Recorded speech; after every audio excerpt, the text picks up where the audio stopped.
আসসালামু আলাইকুম সবাইকে। আজকে আমরা দেখব যে কিভাবে ফায়ার পাম্পের ওয়াই স্টেনার পরিষ্কার করতে হয়।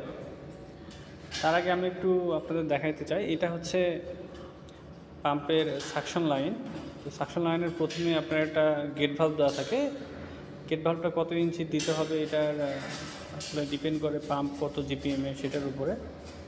তো আমার এখানে 6 ইঞ্চির গেট ভাল্ব আমরা ব্যবহার করেছি এখানে। তারপরে থাকে ওয়াই স্টেনার। ওয়াই স্টেনারের কাজ হচ্ছে যখন পাম্প চলে তখন সাকশন লাইন থেকে কোনো ময়লা বা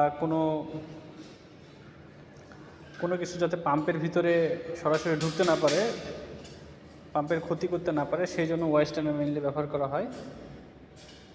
এটা আপনারা দেখতে পাচ্ছেন যে আমরা ওয়াই স্টেনারটা খুলে আমরা পরিষ্কার করতেছি। তো এর ভিতরে ওয়েস্টার্নের ভিতরে এরকম একটা নেট থাকে।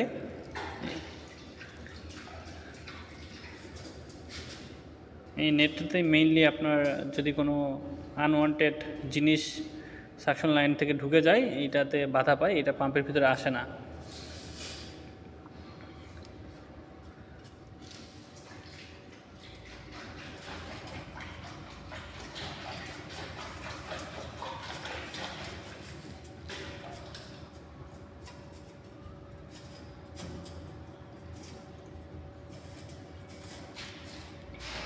লাইট প্রবলেমের কারণে হয়তো পরিষ্কার দেখা যাচ্ছে না। প্রথমে নেটটা ঢুকাইতে হবে, ঢুকে ভালোভাবে সেট করে নিতে হবে। সেট করে নেওয়ার পরে